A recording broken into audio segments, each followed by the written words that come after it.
Hi there, it's Brian Viro, and welcome to another Breakthrough Chat.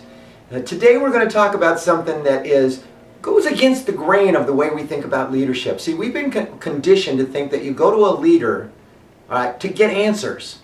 Now, there's a time for answers, but I'm going to suggest to you that if you want to be a great breakthrough leader today, it's more about questions.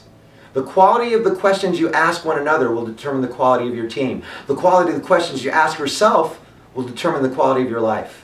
And the power of learning to ask instead of tell is something that's not very apparent until you step back and you open your eyes with fresh eyes. And when I was a coach, I was a U.S. swimming coach, I had the joy and the fun and the privilege of building one of the largest teams in America. And I had a blast. And when the last year that I coached, we had become, at that time, the largest private swimming team in the whole country. We had 275 swimmers. I had 15 assistant coaches. And to tell you the truth, I thought I was a pretty cool coach. 44 of my kids are in full college scholarships, all kinds of wonderful things. But a year later, I had gone back to get my master's degree, my MBA from UCLA. And one of the programs that I was in, one of the classes, asked us to write papers on our life's experience. And I asked a question that was like taking that Gatorade, that frozen Gatorade, and dumping it over my head. It opened my eyes to the power of asking instead of telling. Because I asked myself this question. I said, if I was such a great coach, what happened to my assistant coaches after I left? Whoa, hit me right between the eyes. 14 of my 15 assistant coaches, 1 year away from my coaching, were floundering. Why? I asked myself, why? They were all talented, bright, wonderful people. Why weren't they excelling? And the answer hit me right between the eyes. The answer was, I always told instead of asked. If any of them came to me and said, Brian, what do you think I should do? I'd say, you do this, you do this, you do this, you do it in that order, go do it.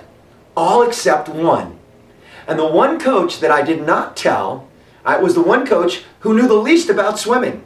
His name was Jay. He was a baseball player. He didn't know anything about swimming. But I saw in Jay something magnificent. He had a magic with little children. So he coached our little kids. He made little kids feel like the most special, joyous, fun, that's nothing better than swimming with Jay. And so when Jay came to me, I found I did something totally different.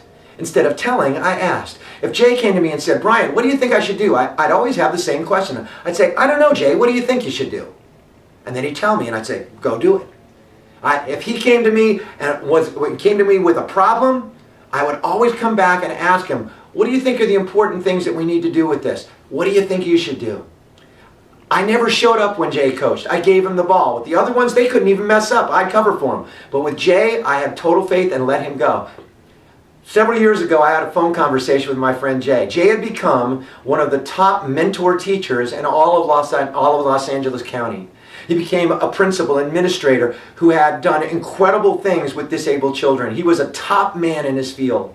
And at his retirement, I had called him up, we had talked, and he said, Brian, I just wanted you to know what a difference you make because you believed in me so much. And I said, Jay, I did believe in you. But I said, how did you know that I believed in you so much? And he said something incredible. He said, Brian, you always asked me what I thought, and you let me do it. Even when you thought maybe it wasn't the best way. See, when you ask instead of tell, you breathe value into other people. They feel like you value what they think. You also have the opportunity to learn things you never would have learned.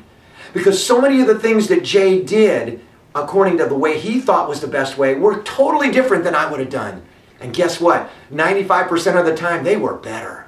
They were smarter, they were more creative. So, if you really want to build people in your profession, you want to build your children and their faith in themselves, ask instead of tell.